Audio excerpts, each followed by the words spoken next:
I have a lot of hair and it's hard to manage sometimes. So if it's looking a little wild today, it's just going to be a little wild today. So I found a new Reddit subreddit called r/work advice. And I was looking through it because, like I said in a previous video, I like to keep things customer service related because that's what I'm comfortable with. These are some interesting questions that I think are important for younger people who are just getting into or just getting started with the workplace, that they really need to hear these kinds of stories and the responses to them, just because this is it's something that's important to know your rights as a worker. So this one is from Puzzleheaded, page 609. Is it illegal for my boss to take money from my paycheck? Today at work, I messed up a regular's food by making a small mistake. When the regular came back to the store and pointed out the mistake, I remade her food and she requested a refund. I called my manager, who we'll refer to as M, to check if she thought it would be okay, and she was extremely upset that we had messed up the food. M refunded the customer ×3, on top of us remaking the food for free and giving her a coupon. M then proceeded to get extremely angry via text, telling me and my coworker that what I did was not a genuine mistake, and that these kind of mistakes are the reason for our bad business right now. I'll assure you they weren't. We've always had poor business during the winter months. M then told me that she would be deducting $36 out of my paycheck, which is what she refunded the regular in total. Again, triple the price of what she bought. And I agreed to it because I genuinely had no idea what else to say. To put it into perspective, I am 16 years old and she is about 50. And if it matters for legal purposes, this is South Carolina. All in all, is this illegal? I did agree to it, but I had multiple people tell me that she is not allowed to deduct money out of my paycheck. If she goes through with it, what should my next steps be? If you read this at all, thank you. I wanted to read some of the comments on this one because when it comes to servers, I'm not as experienced with serving as I am with other customer service jobs. So I've heard before that, if a customer walks out or dines and ditch, that sometimes that can come out of the server's pay, or come out of the waiter or waitress's pay. But me personally, I don't think that's right. So, and my take on this one in particular is that refunding the customer once, okay, you messed up their food, refund it for them or remake it for them, or maybe even do both if that's what you want to do as a business owner to continue keeping your customers. But refunding 3 times the amount and then telling off the server or the person who made the food when they already admitted to the mistake, and that should be absorbed by the business, not by the person who made the order. Mistakes happen, especially when this sounds like, because of the price, that this is possibly a fast food place, because that's a $12 order, okay? I don't know many sit-down places where you're getting a $12 order, okay? Not these days anymore. But this seems like it's when it's in a fast food situation like that, that's crazy to be refunding them 3 times. It breeds these type of entitled customers who will just come back, yell and shout until they get that same treatment again. And it's annoying. But on to the comments. Call the Department of Labor.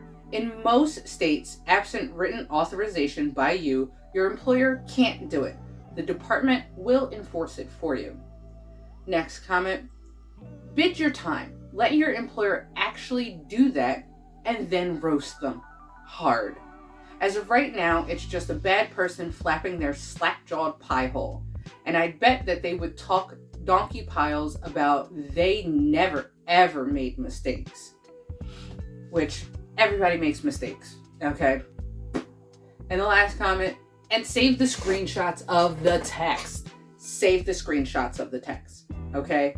I've had workplace issues before, and all I can say about that is document, document, document. Make sure you document everything. Something weird happened, write it down. Something you didn't like happened, write it down. Even if it's something small, it all adds up. Write it down. Keep yourself a little workplace notebook, okay?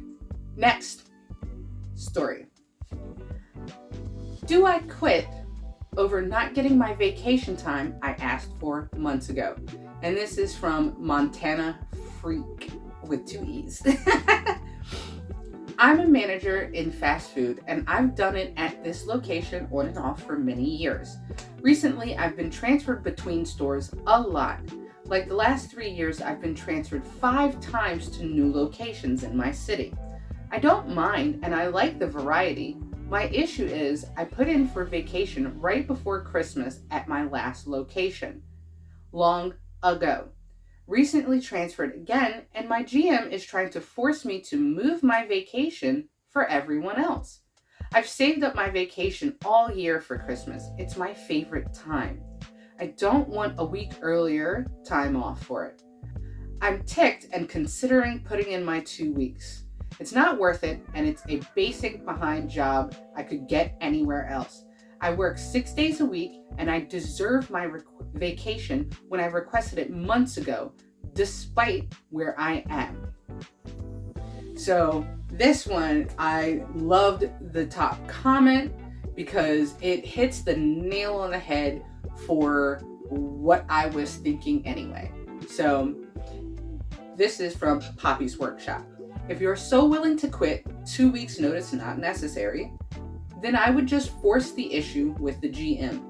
Simply tell him that you already put in your PTO. It was accepted. You had made plans and deposits, and you are not changing it. End of conversation. Say no more.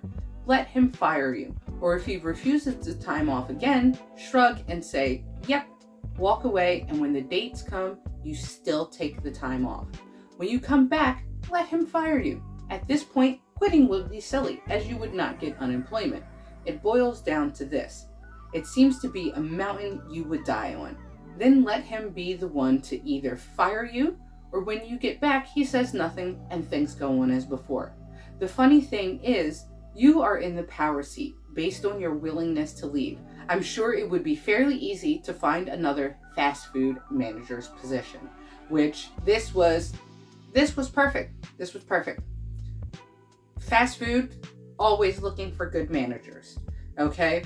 And you put this time in months ago. You're good enough that they keep switching you to other stores. That doesn't happen very often, okay? You put your time in, you deserve your time, okay? No matter where they decide to bump you around to, this place, that place, or the other. Next story. New job is not meeting expectations. This is from Uriah Jordan. I started a new job 3 weeks ago.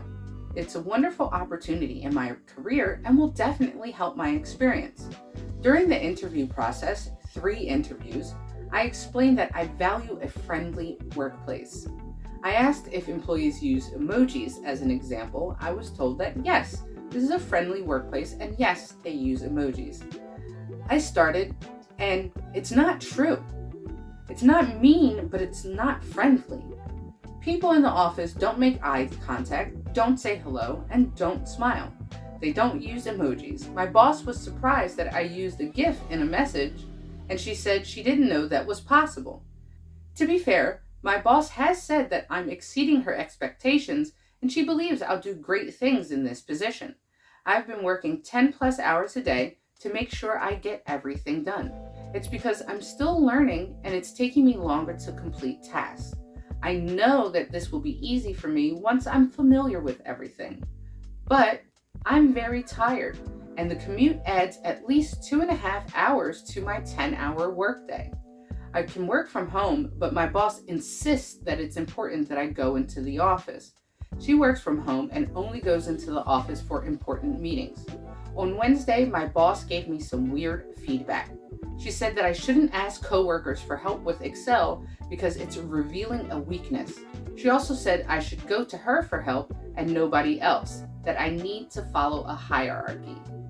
For context, I was working on a spreadsheet and all the rows duplicated. There were over 2,000 rows. I was going through and deleting the extra rows when a meeting started with a teammate. My boss hadn't joined the meeting yet. I said that I was deleting the extra rows and that there must be a better way to do it. My teammate said there was a better way and told me. I did it and it worked. My boss overheard the last part and gave me the weird feedback afterward. I feel that the feedback she gave me is revealing about the work culture, or that she is a controlling manager. Either way, it is not a favorable reflection of my work situation. Also, I asked for the day before a holiday off and she said no. We're supposed to have unlimited PTO, but I understand that it won't always be approved. That made me think that I should ask for some other time for events, trips that have been planned long before this job was a consideration. There were 3 segments, the earliest is 4 months away, and none are longer than a week. And I said I would bring my work computer to ensure deadlines are met. My boss didn't approve of any of it, even something that is a year away. Finally, I've been tracking my mood throughout the day, every day for nearly a year on an app.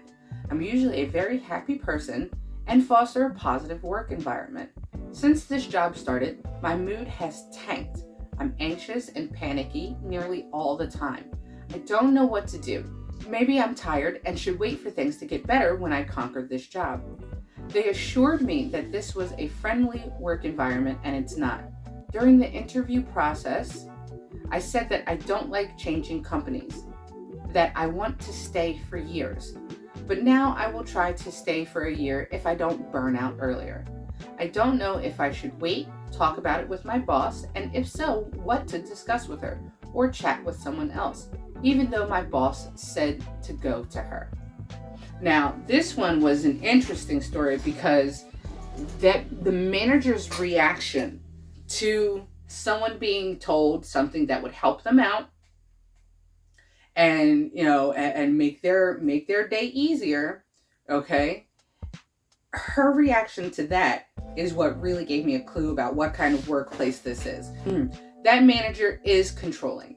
That manager wants to be the one that's the hero. They want to be the one to give all the advice and do all the things and accept all the, the accolades for, everything. But no, that's not how it works. If you have a coworker who knows something, it's helpful. Like the job that I work at now, there are so many details and nuances to everything that we do that literally anyone can know an extra bit of information that some of the higher ups may not know or may have forgotten because it's been a while since they've, been in that position.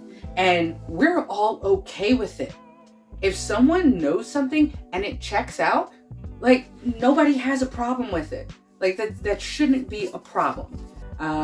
And then the fact that everybody doesn't make eye contact and they're not really talking to each other or anything like that, it's most likely due to that manager fostering that kind of environment. Just from her getting in trouble just for a coworker giving her a little bit of advice, I'm sure that other coworker heard something about it too. So why would you talk to other employees or, your other coworkers if you know that just talking to them is going to get you in trouble or, get an annoying text from your supervisor? And the last thing that ticks me off is she gets to work from home, but everybody else must be in office. Like, if your job can be done from home safely, securely, and at no detriment to the business, do it. Just do it. Just let it go, people. The office culture thing is not as big as it once was, okay? Let it go. Now, it's fun to be in office every once in a while with my coworkers. I love it. I love the people that I work with because they are fun. You know, there are actually some of my coworkers that I talk to outside of work. You know, but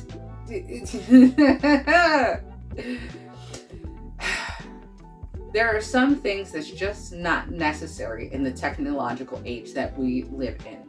And being in office all the time is one of them. Now, there are certain positions where you have to be in person, okay? You can't work on servers when you're not at the, well, I mean, technically you can. But anyway, there are certain positions that you have to be in office for. And that's okay too. Not every position requires you to be in person anymore. Let it go. So, thanks again for coming to listen to me talk. Again, like, comment, and subscribe. My name is Kelly. Bye!